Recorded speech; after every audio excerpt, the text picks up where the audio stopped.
This is the third talk in a series about pediatric EEG. It will be conducted in a question and answer format. Look at this epoch and choose A.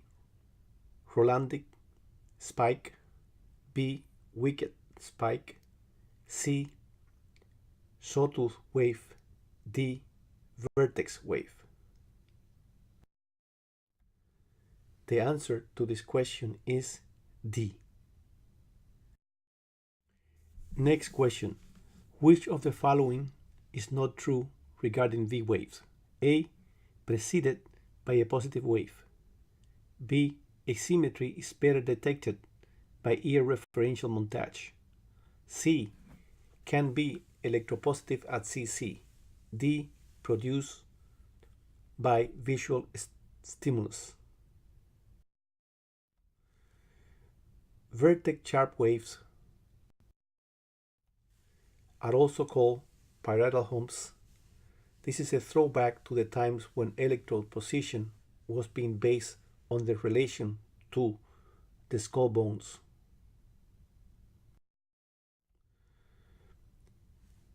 Vertex waves need to be distinguished from epileptiform discharges and from plets. They occur typically when sleep during stage 1 and 2, but they can also occur during drowsiness and even during quiet awake. Most of the time, they are not linked to any specific artifact. Occasionally, slow eye movements are present when they occur during drowsiness. The montage best used to analyze vertex waves is a transverse montage. Or we can also use a common reference montage to the ipsilateral ear. This is so especially if we add a derivation going from CC to one of the ears, another one from FC to the same ear, and another one from PC to the same ear. The waves may be analyzed using a CC to one of the ear derivations. When this is done, a deceivingly simple waveform will appear. The wave that is the negative wave itself will be relatively large, and it will be flanked initially by a smaller wave going in the opposite direction, and followed by a wave with similar characteristics. The large wave is usually in the 100 to 150 microvolts range. On the other hand, when viewed from a lateral central region to ipsilateral ear, vertex waves may take different shapes. Here it looks to me like a K complex. This one is biphasic, and in this case it appears positive at C3. In this new frame, I have chosen this epoch to demonstrate the points just mentioned. Notice that the montage used is referential to ipsilateral ear. Here I have singled out a negative vertex waves at C3 that arguably can be considered the fast component of a K complex, Here another vertex wave with the same characteristics, but not followed by a slow wave. Here one with biphasic morphology, initially negative and then positive at C3. And another that is positive at C3. So as you can see, vertex waves, even when viewed from the same angle, in this case C3 to A1, may change in size, shape, and polarity. In this frame, I have introduced a vertex wave as they usually look when using fast speed during polysomnography. The derivation used, as you see, is lateral central region to contralateral ear, which is the usual one in polysomnography. Regarding its frequency, using CC to either the right or the left ear, vertex wave have a large negative component that may last up to 250 milliseconds. Usually they last from 100 to 250 milliseconds. An initial wave in the opposite direction that lasts about 70 to 80 milliseconds. And a third component that lasts about 100 to sometimes even 500 milliseconds. The distribution of the vertex waves using ipsilateral ear referential montage is central, which is, as you know, usually negative, as it is shown in this frame. But at times it can also be positive, as you have just seen. Using transverse montage, a wider field, maximal at the midline, extending more posteriorly than anteriorly, is usually present. In this frame, you can see the characteristic distribution using a transverse montage. You can see, highlighted in yellow, their presence at the level of CC. You can also see the posterior extension in pink and the reduced presence in the frontal area, highlighted in red. Since they arise from the vertex region, they are synchronous most of the time, but at times they are not, and some level of asynchrony is present. Vertex waves are usually symmetrical when viewed using lateral central derivations, but at times they are asymmetrical, but alternating asymmetry. Vertex waves may be triggered by noise, touch. As you can see in this frame, an auditory stimulus is producing a vertex wave.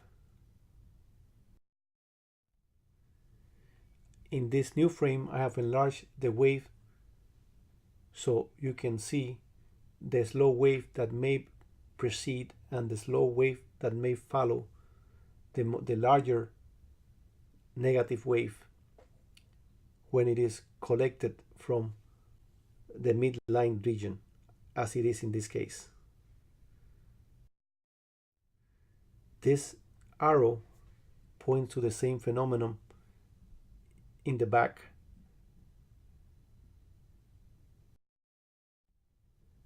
The defining features of vertex waves are the combination of a tall sharp wave arising from the vertex region flanked by two smaller discharges both in opposite direction, and that the field expands more towards the posterior region than the anterior region. So the answer to this question is D. Next question. Which of the following is not true regarding V waves? A. If bilateral, usually synchronous and symmetrical. B. Asynchrony is usually a sign of obstructive hydrocephalus. C. A persistent asymmetry of more than 20% indicates pathology at the lower side. D. Voltage and configuration variation within a series is abnormal. The answer to this question comes from Ebersol book, page 143. If bilateral, vertex waves are usually synchronous and symmetrical. Asynchrony is usually a sign of obstructive hydrocephalus.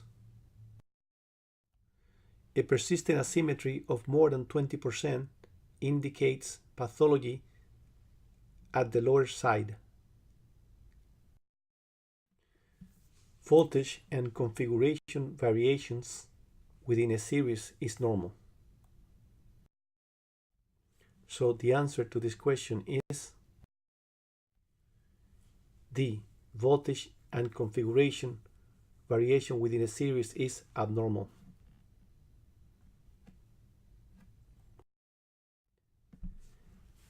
I gather from Luther's book the following statement. A constant asymmetry with the lower voltage side being less than 80% of the higher voltage size is considered significant, the lower voltage side being abnormal. Next question. The side of the smaller vertex wave are the likely site of brain pathology. A true, B false. The answer to this question is B. This is a total contradiction to the previous statement. It comes from the Atlas of Pediatric Electroencephalography, page 5. It says that height, larger or smaller, does not predict the pathological hemisphere. Next question. Sequences of repetitive vertex transients are more common in young adults than in children. A true, B false. The maximal expression of vertex wave is at about 3 years of age. This type of high voltage repetitive vertex wave is at time found in children, especially between 2 and 4 years of age. So the answer to this question is false. Take a look at the general table I have introduced in this frame.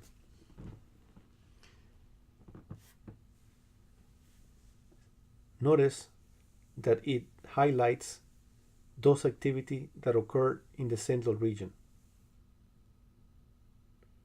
Stop the video if you need to in order to review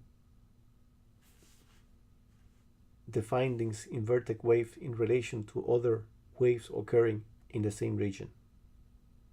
Once you have done so, move to the next frame.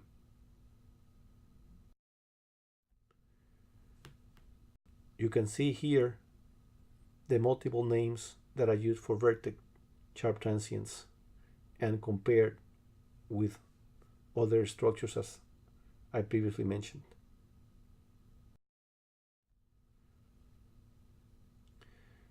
Next question. Please look at this frame and choose one of the possible answers. A. Sawtooth waves. B. Wicked spikes. C. K complexes. D. Vertex wave. The answer to this question is sawtooth waves. Next question. Which of the following is true regarding sawtooth waves? A. Chin EMG amplitude is high. B. Linked to slow eye movements. C. Normally occurs after sleep onset. D. None of the above. Despite that sawtooth appearance being a descriptive term that can be applied to many waves, when sawtooth waves are used in and of themselves, that is in isolation, most of the time we're going to be referring to REM related discharges. In animals, sawtooth wave coincide with PTO burst, that is pontogeniculate occipital burst. These bursts have not been documented in humans. Sawtooth waves can be confused and should be distinguished from epileptiform discharges,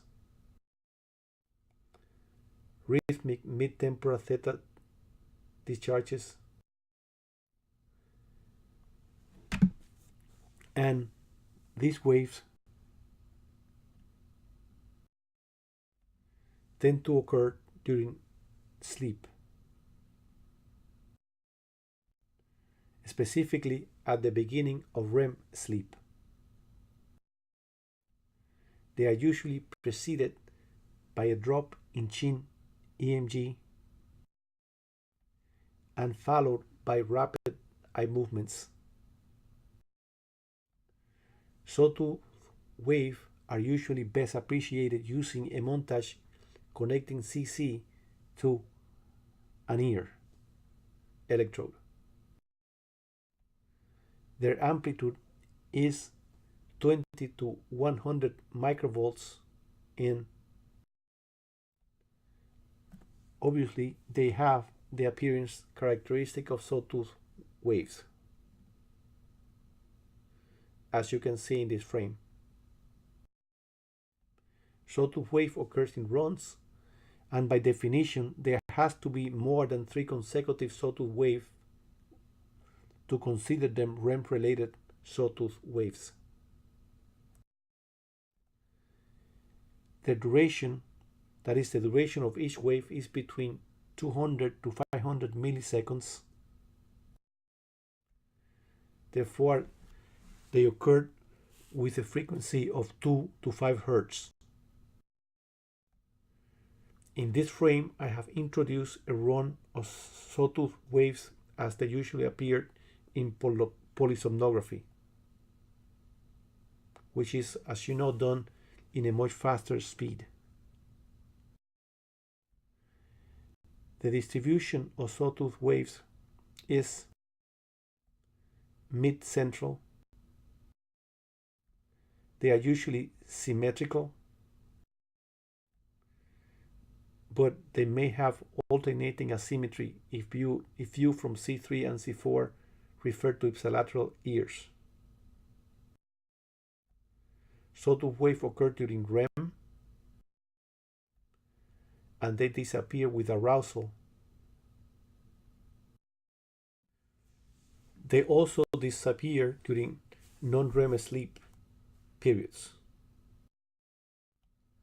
Their defining features are their presence at the initiation of REM, their sawtooth shape, and that they occurred in runs of at least 3 consecutive waves.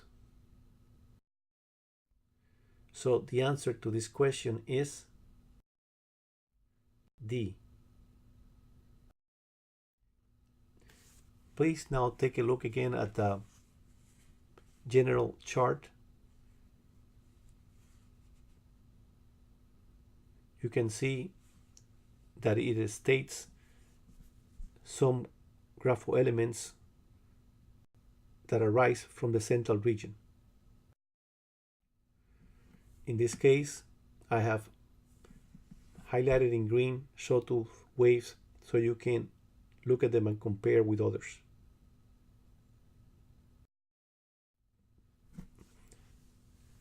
Please look at this frame and choose one of the following: A.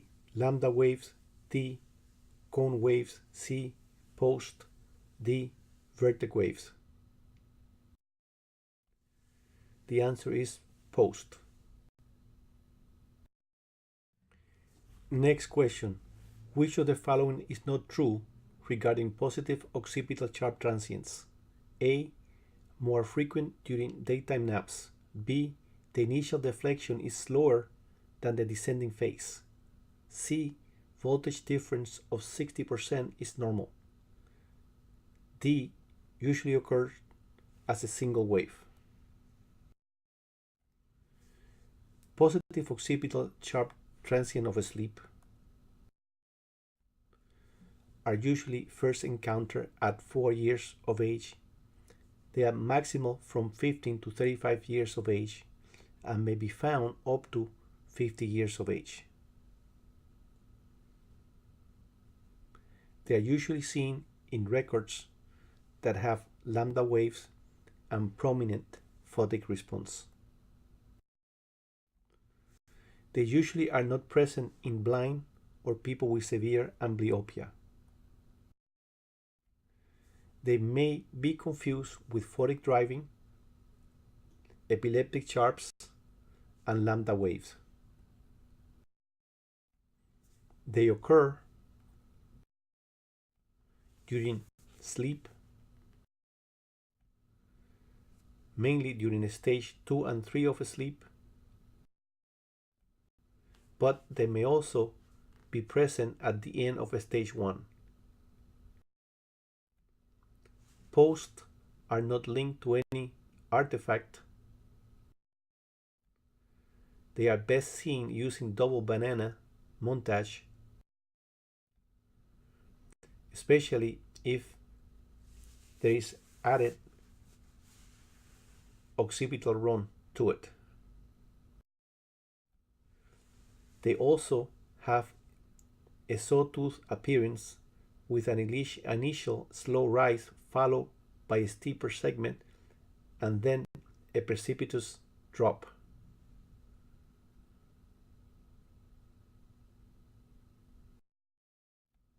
They are occipital positive and they may look sharper using a transverse montage going through the occipital region. At times, they look like reverse check marks.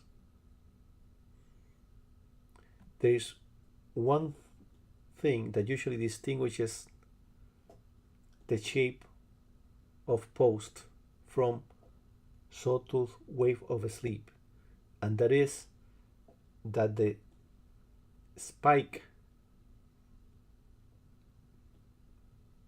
after the slow rise tend to be more prominent in post than it does in REM's sawtooth waves.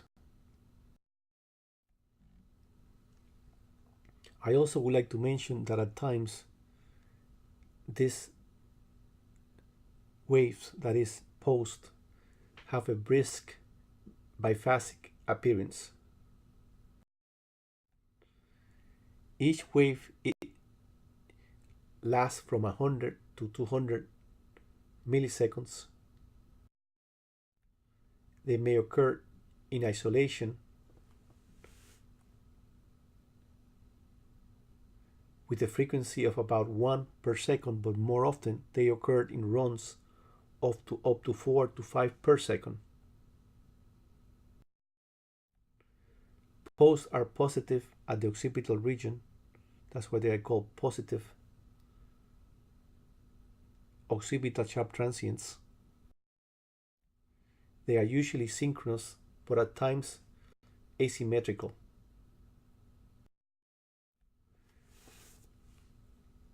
It is said that even a consistent asymmetry of 60% does not imply abnormality.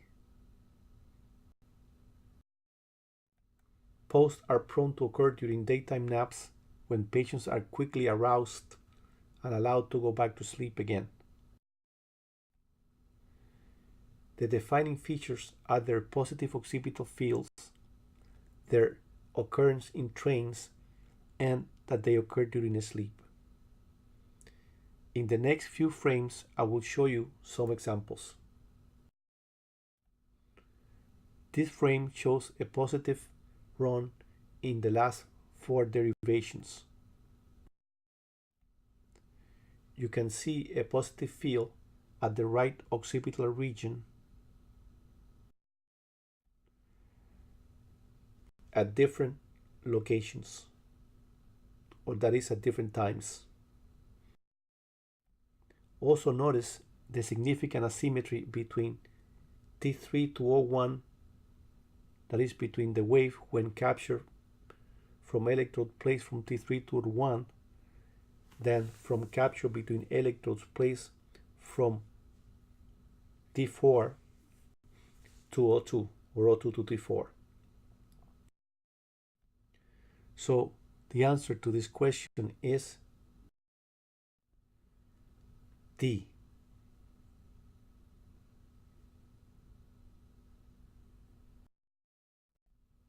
Please take a look at this, at the general chart again, and check post in relation to all other waves appearing in the occipital region. Next question. Take a look at this epoch and choose A, lambda wave, B, cone waves, C, post, D, vertex waves. The answer is cone waves.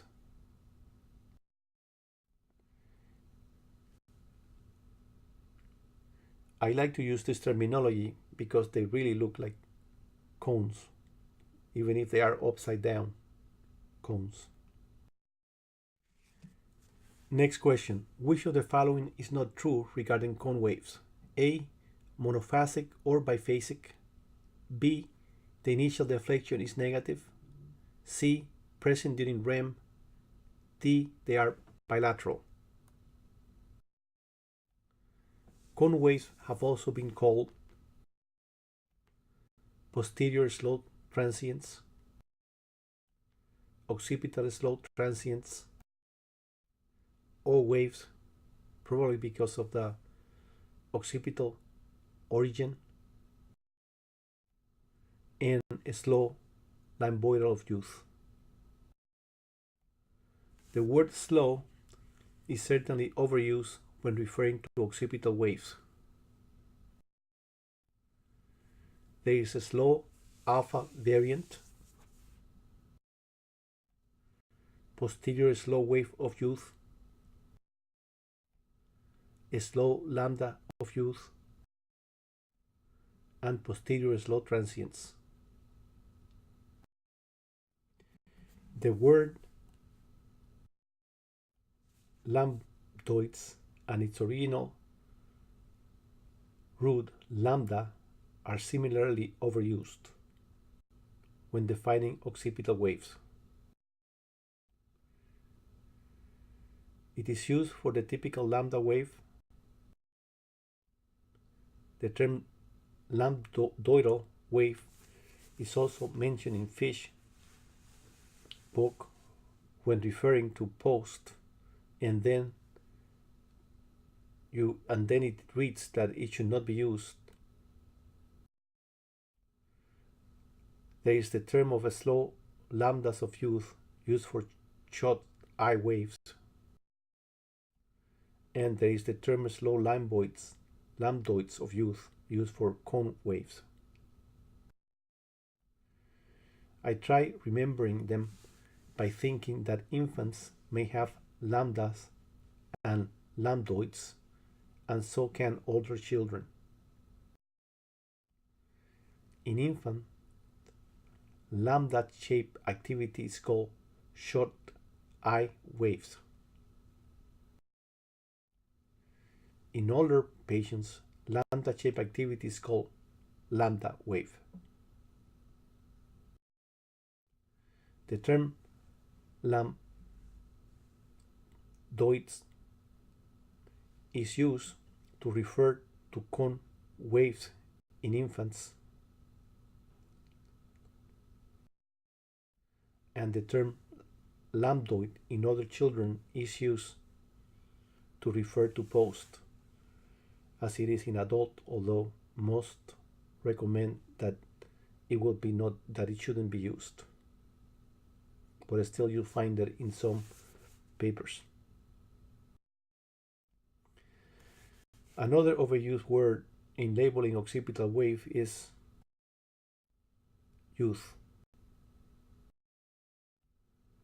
There is a posterior slow wave of youth, a lambda slow of youth, and a slow lambdoidal of youth.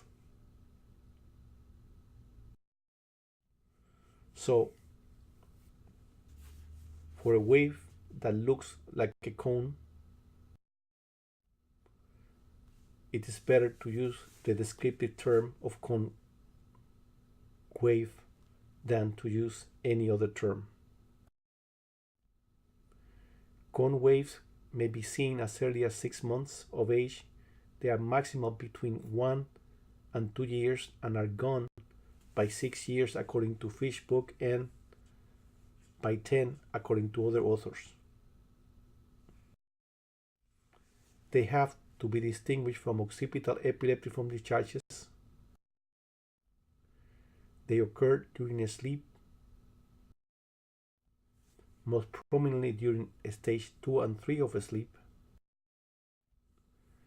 but they may also occur during drowsiness. There's no significant guiding artifact,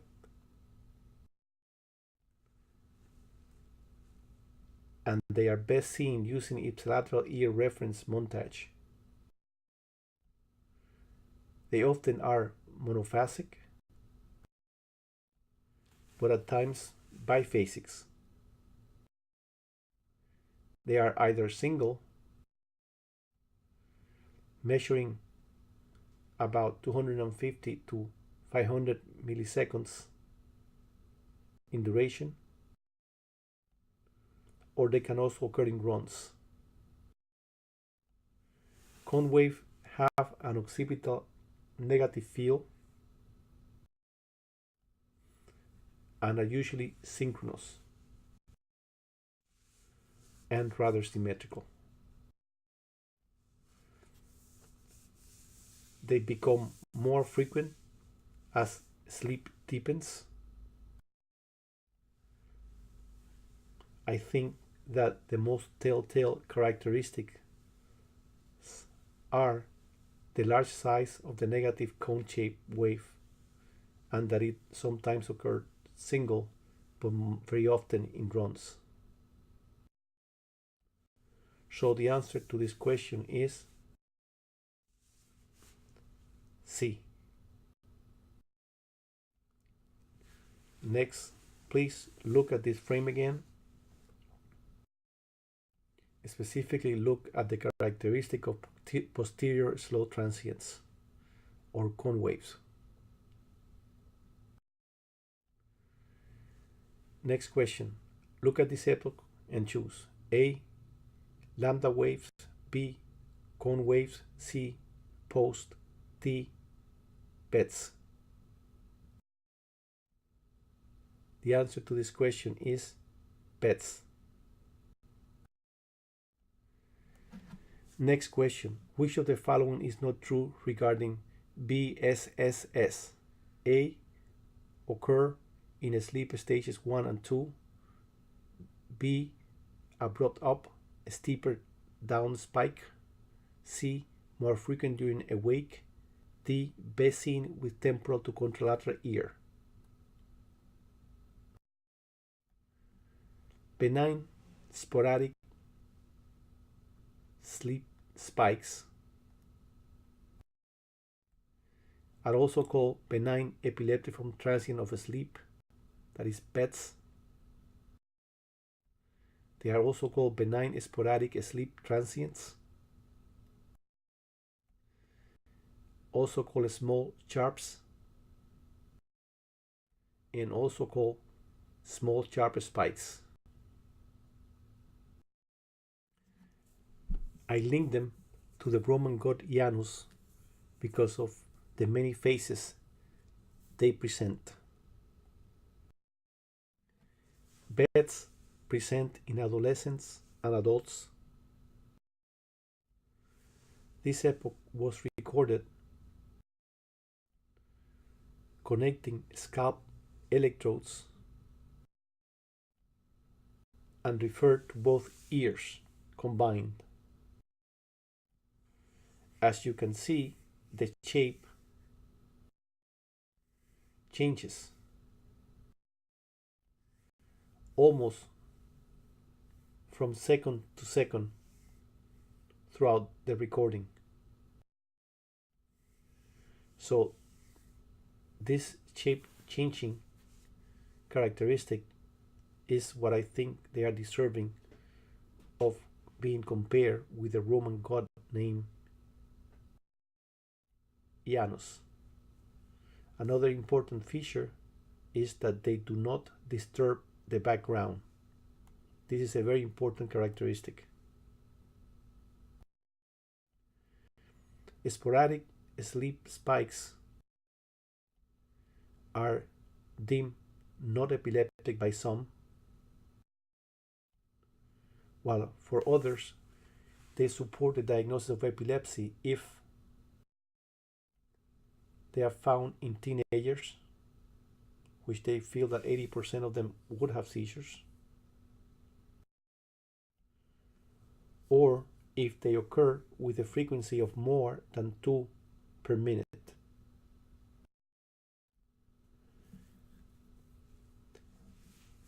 Beds must be distinguished from EKG artifacts, focal spikes, and electrode pops. They occur during sleep, particularly in stages 1 and 2. They are not linked to any specific artifacts and are best seen using referential montage to contralateral ear. Notice the different appearance in this bipolar montage going from F7 to T3 and from T3 to P3, and this montage which refers the temporal region to the contralateral ear. The waveform, when looked from temporal lobe to contralateral ear, has a very distinct characteristic. It is small to medium size, if we define small by being less than 25 microvolts, and medium size by being 25 to 50 microvolts. And it has a very short duration. It takes off from the background activity abruptly. Then it has a very steep drop below baseline. This steep drop is the most distinctive characteristic of benign epileptiform discharges or beds. The drop is followed by a small wave, as you can see in this frame. But even using the same montage in the same channel, they may look quite different.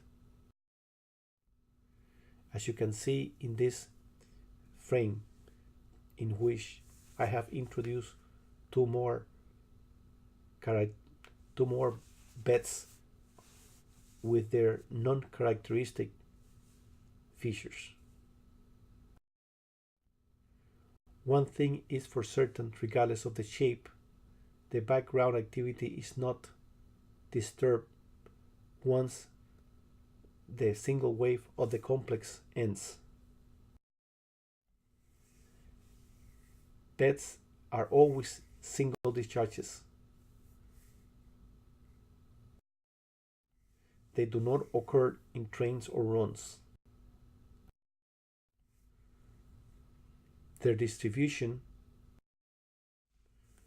using bipolar montage consists of a wide negative field with relatively more positivity at FP1 and O1 as shown in this case. This is depicted in this frame with the field basically showing pink and red, and the relative positivity which is present. It tries to emphasize the fact that there's no real positivity. The only thing that you capture at the end of the montage that is at FP1 and at O1 is less negativity, therefore it looks positive in relation to the neighboring electrode. Another possibility would be an absolute positivity frontally and an absolute negativity posteriorly. Such a question can only be settled by finding a relative neutral reference far from the source. This frame that I have added compares temporal lobe activity to contralateral ears, and the wave at the right temporal electrode is positive, and as you can see, the onset of the activity at T4 is positive. In this frame, I have removed all channels except those referred to the contralateral ear to show you the behavior of these changing grapho elements. In this case, it looks as negative at T3 and positive at T4. This different grapho element has a different distribution, suggesting a deep source projecting to the surface. So the distribution can be bitemporal, as we have shown, in which case it may predominate on one side,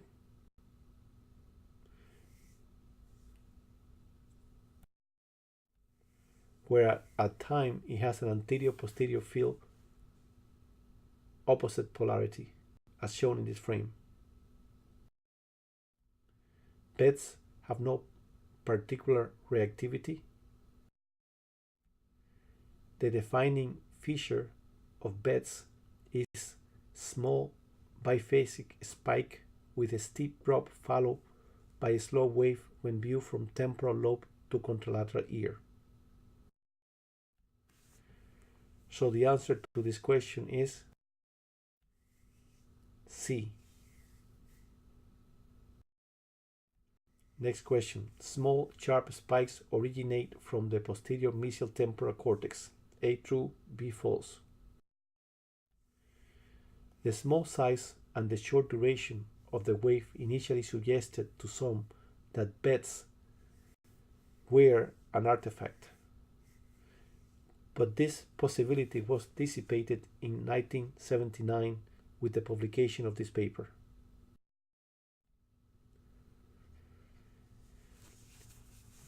In this paper, they describe capturing beds during depth recording.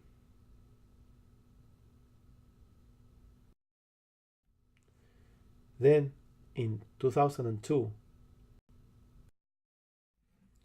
the posterior mesial temporal area was determined to be the source of the small sharp transients or beds.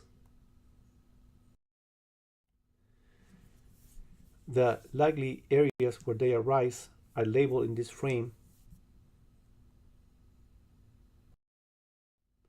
Thus, what we see at the surface is projected fields from deep in the brain, as shown in this frame. So the answer to this question is A. Again, look at this, at the general chart. I have highlighted beds. Please compare it with other activity arising from the temporal regions. Next question. Please take a look at this epoch and choose A. Epileptic activity, B. Paroxysmal hypnagogic hypersynchrony, C. Vertex wave, D. cone waves.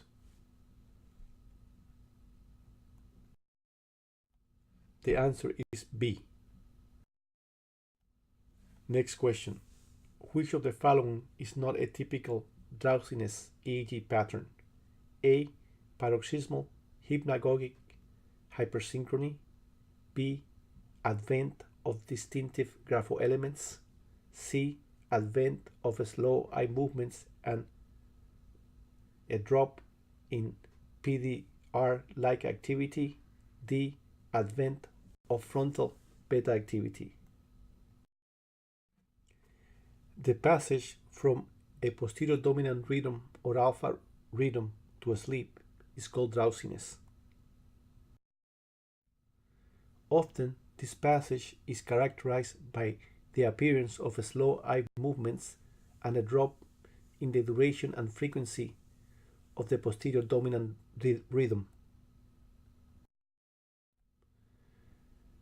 In this frame, you can see both the presence of slow eye movements and the drop in the posterior dominant rhythm frequency and duration. This is often what occurs in infant and children when in a state of drowsiness. At times, the drop in the posterior dominant rhythm does not fade into sleep.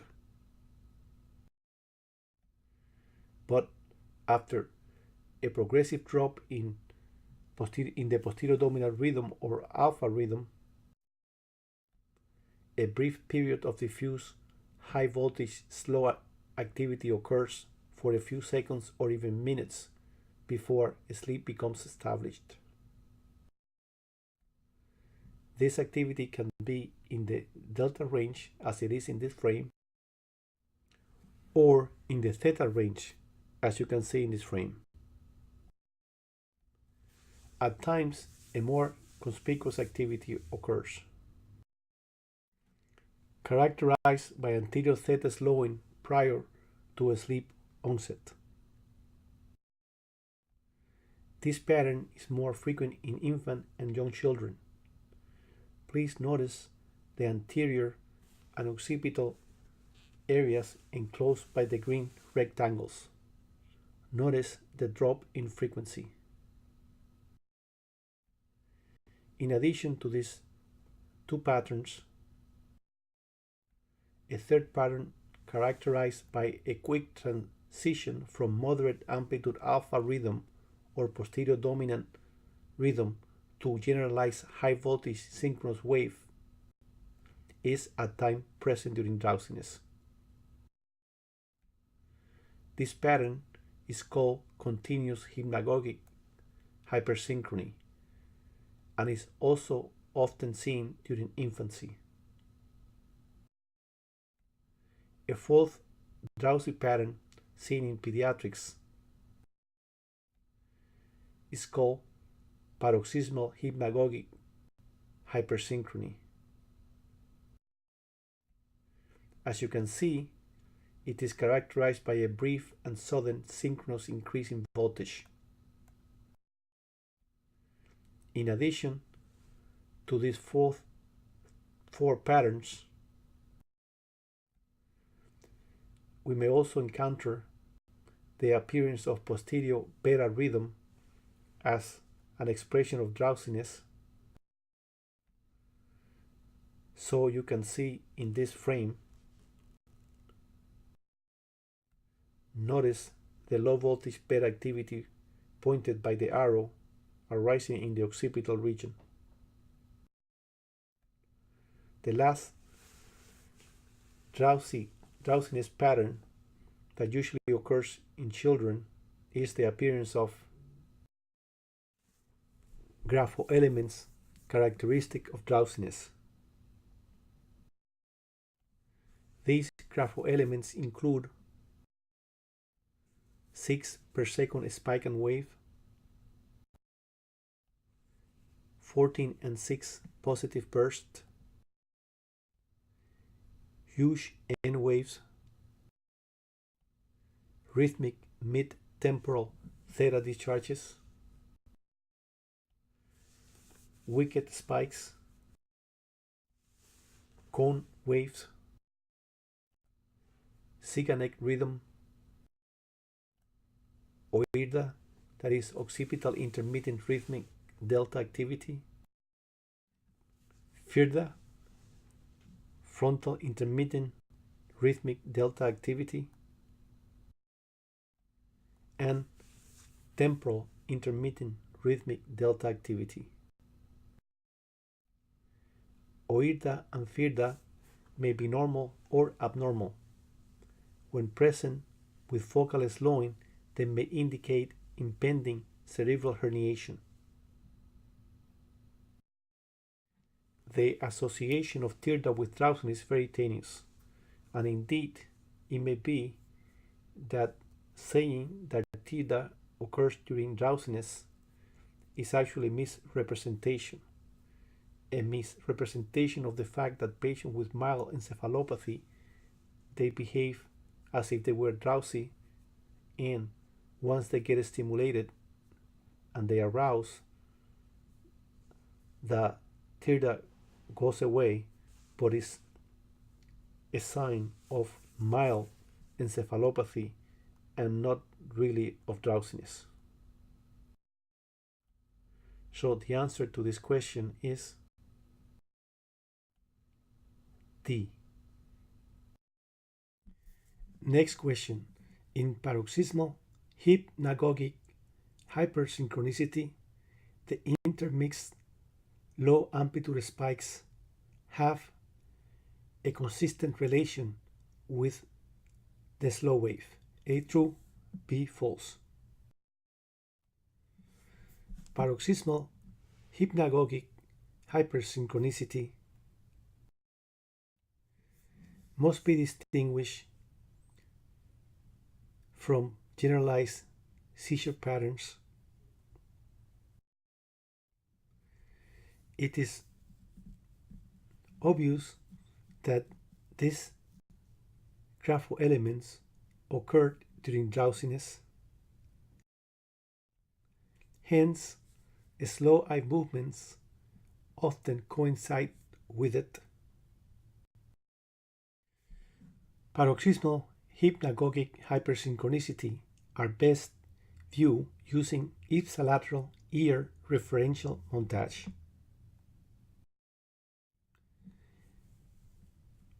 The burst usually lasts from 2 to 3 seconds, and often spikes are intermixed, as you can see in this frame, and you will see in subsequent frames. One important thing about these spikes is that they do not have a fixed relation with the slow wave. You can notice this in this frame where I have used different color to point out the different locations of the spike in relation to the slow wave. I added one more of those examples in this frame. The frequency of the slow wave is usually in the high delta or slow theta range. The initial rise of the slow wave is negative and it feels it's either frontal or central. These waves are usually synchronous and symmetrical. They are blocked by arousal. Paroxysmal hypnagogic hypersynchronization is characterized by rhythmic moderate to high amplitude 3 to 5 Hz by synchronous bursts at time with intermixed low amplitude spikes with no consistent relation between the spike and the slow wave. At time, the association of the slow wave and the spike renders the shape of these grapho elements to be serrated on top or notched. This frame shows the percentage of patients with hypnagogic hypersynchronicity at different ages, and the shaded area represents the percentage of those that have intermixed spike within the burst. The distinction between paroxysmal hypnagogic hypersynchrony and abnormal spike and wave, usually associated with epilepsy, is a frequent exercise when reading pediatric EEG. No one feature is absolute. When EEG features of drowsiness are present at the time of the grapho elements, it is more likely that we'll be dealing with a paroxysmal hypnagogic hypersynchronicity than with epileptiform activity. The presence of normal EEG activity before the burst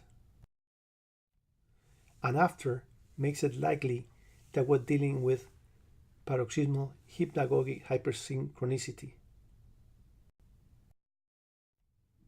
The presence of normal or abnormal activity before the burst and a disruption in the post-burst activity suggests epileptic pathology. A feature that suggests the normal drowsy pattern is that the rise from the baseline in the frontal burst is gradual, as indicated by the arrow. Contrary, during abnormal, that is during epileptiform activity, the rise from the background is usually sudden. So it goes from relatively low voltage to the highest voltage in the burst from the very beginning, and this is suggestive of seizures. You can see this in this frame happening at the level of F3 and F4. Another feature to which we have already alluded is the presence of a spike with a constant relation between the spike and the slow wave. In this frame, I have depicted the features associated with pathology, which are a consistent relation between the spike and the wave, and the spike rising from the bottom of the slow wave.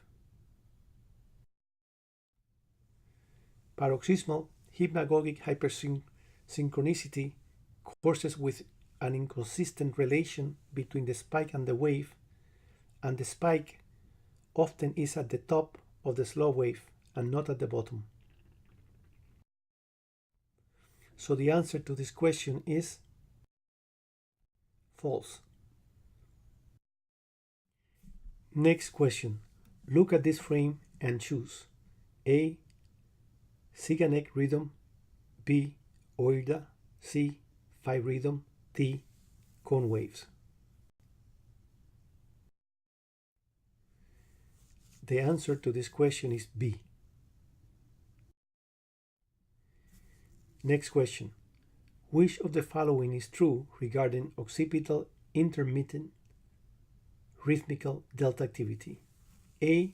Occurs with posterior cerebral artery stroke. B. Frequently present in patients with petit mal. C. Frequency is not sustained. D. All of the above. Occipital intermittent rhythmical delta activity has also been called monomorphic occipital delta or MOD. So we either use OIRDA or MOD. It is more frequent between 6 and 10 years of age in patients with absent seizures, but it may occur at any age since it indicates encephalopathy, but is non-specific regarding the cause or the anatomical site of involvement. Interestingly enough, it may be the first sign of impending herniation. OIRDA must be differentiated from ictal patterns. It occurs during awake but increases during drowsiness. OIRDA is usually not seen during deeper stages of non-REM sleep, but it may reappear during REM. Some authors have not found that OIRDA increased during REM.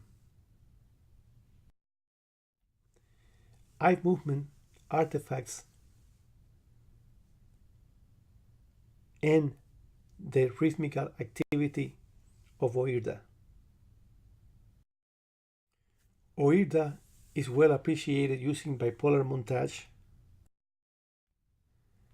but may be better analyzed using ipsilateral ear reference montage. The rhythm may have a posterior to anterior gradient with alternating polarity at the occipital region or originate more diffusely in the posterior brain region. The rhythm is in the delta range and it is sustained. The field alternates from positive to negative and vice versa, but it's always maximal in the posterior head region. Sometimes OIRDA is synchronous and symmetrical. At times it may be asynchronous and asymmetrical, or even unilateral. During OIRDA, mentation is maintained and eye opening stops the rhythm as we previously mentioned. The fact that mentation is usually sustained is very important to classify these waves, as it is the fact that they stop when the eyes are open and when the patient is asked a question. A concise and fitting description of OIRDA is a bilateral or unilateral high voltage posterior delta wave with a fixed frequency that disappears with eye opening or electing procedure.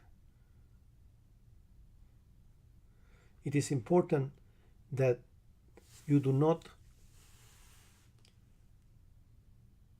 get fooled by the fact that it disappears with eye opening and that you will think of the possibility of this being a slow alpha. Because in some cases, the presence of this activity indicates, as we previously mentioned, impending herniation. So the answer to this question is B.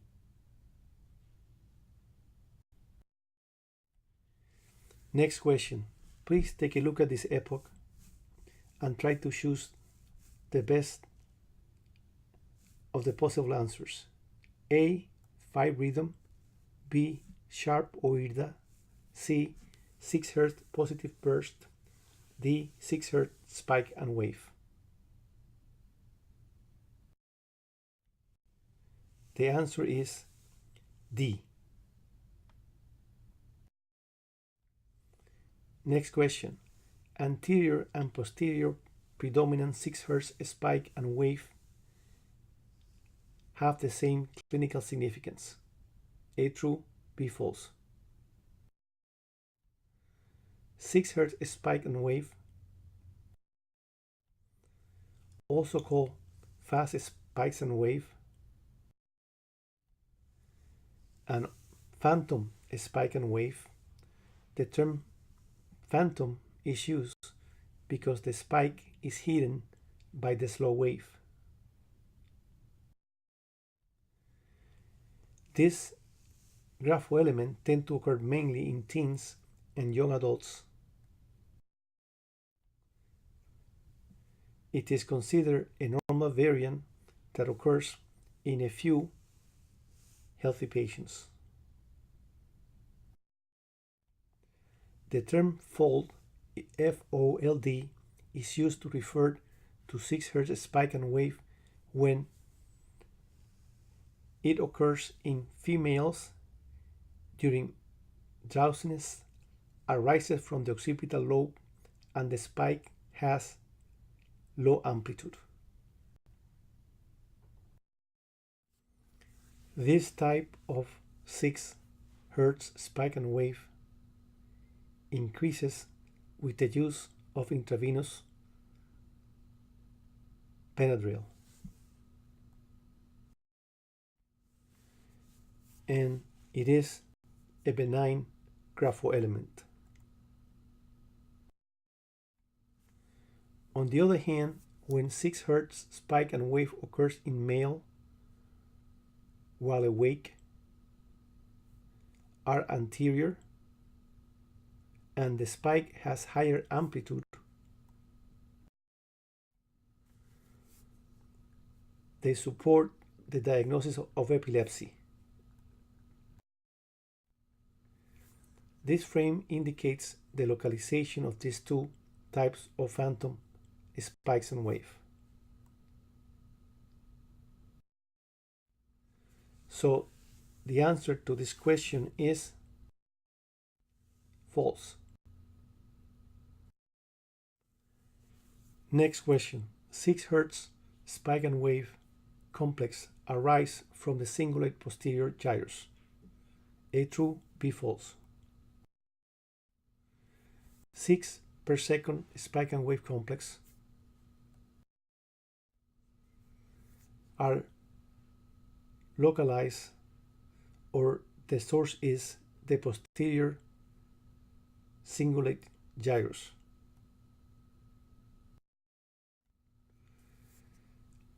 This is depicted in this frame, and the Brodmann numbers of the area are stated. Samples of the wave collected and represented in the paper I just showed you are on the side. So the answer to this question is A, true. Next question. Please look at this epoch and choose the most appropriate answer. A, 5 rhythm, B, sharp oida, C, WAM, D, fold. The answer to this question is D. Next question. The letter L in fold stands for large. A true, B false. Folds are not associated with seizures.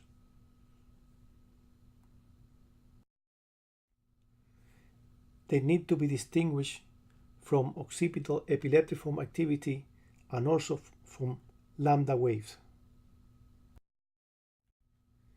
Folds are more prominent during drowsiness. but they can also be present during wakefulness. When they occur during drowsiness, they may be associated with slow eye movements. They are best seen using ipsilateral ear montage, but they can also be seen using double banana. View using referential from occipital to ipsilateral ear. The small wave can be seen intermixed with the slow wave. At times, the activity is better appreciated if central electrodes are used. In this case, the spike remains low amplitude, but the slow wave increases in amplitude, as you can see in this frame. I always like to think of the spike as the phantom and the slow wave as his cape.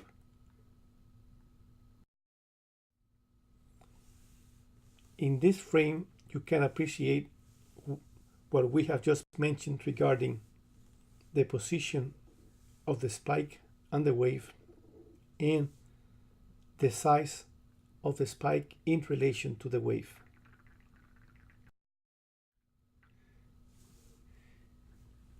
These graphoelements occur in brief bursts, usually less than 2 seconds.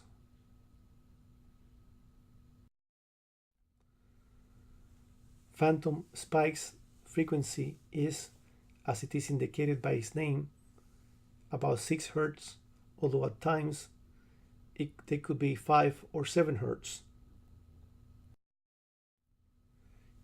Using referential montage to ipsilateral ear, the spikes is negative over the posterior cerebral regions.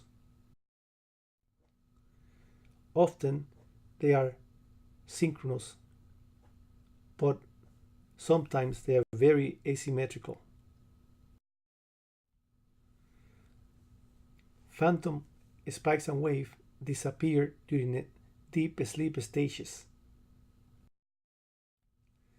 Their defining features are the spike that is being overshadowed by the slow wave. So the answer to this question is B. Next question. Look at this epoch and choose the best answer. A. 5 rhythm. B. Sharp oirda. C. Fold. D. Wham. The answer to this question is D. Next question. The spike in Wham is bigger than the spike in Fold. A. True. B. False.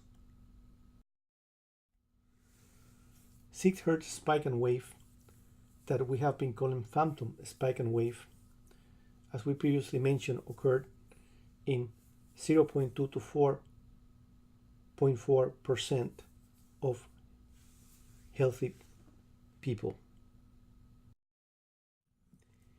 In Wham, which as you know occurs in male, has an anterior distribution and occurs during a wake, the spike tend to be higher than in Fold.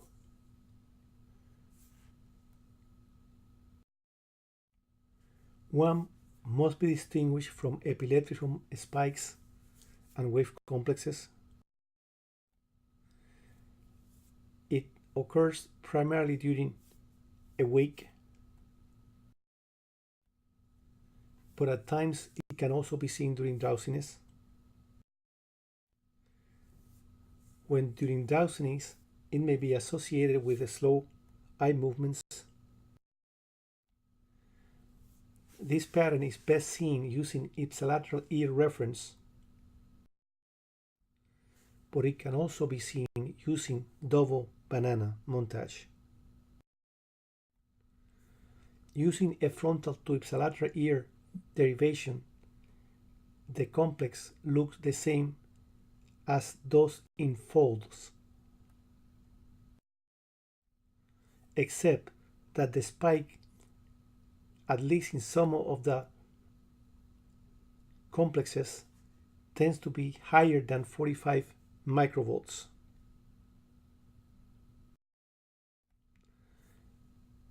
The spike, nevertheless, is very brief, with a duration of around 30 milliseconds. And the slow wave lasts from 150 to 200 milliseconds.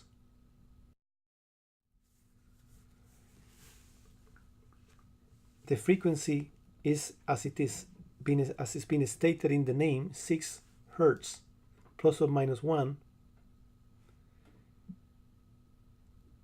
Brief bursts, usually lasting less than 1 second, constitute the typical pattern seen in these grapho elements. One has a frontal predominance, the spike having a frontal negativity. They are usually synchronous and rather symmetrical, and disappear during deep stages of sleep. Their most characteristic features is the thin spike, the long duration of the slow wave, the repetition rate of about 6 Hz, their frontal predominance, and that the spike is hidden by the slow wave, and the duration of the repetition of spikes and low wave is less than 2 seconds. So the answer to this question is A. Next question. The EEG distinction between fold and WAM is always clear. A true, B false. This frame shows an epoch with 6 Hz spike and wave complexes, which should be difficult to label WAM or fold because of the generalized appearance. That is because they are occurring anteriorly and they go all the way to the posterior regions. As you can see, they are present in the left frontal region and the right frontal region. But they are also present in the left occipital region and in the right occipital region. Notice the difference between the first burst and the second burst, which I have highlighted in this frame. I find this statement, which I got from somewhere, but I do not remember from where I got it, very telling. Please take a few seconds to read it. So the answer to this question is false. Thank you very much for your attention.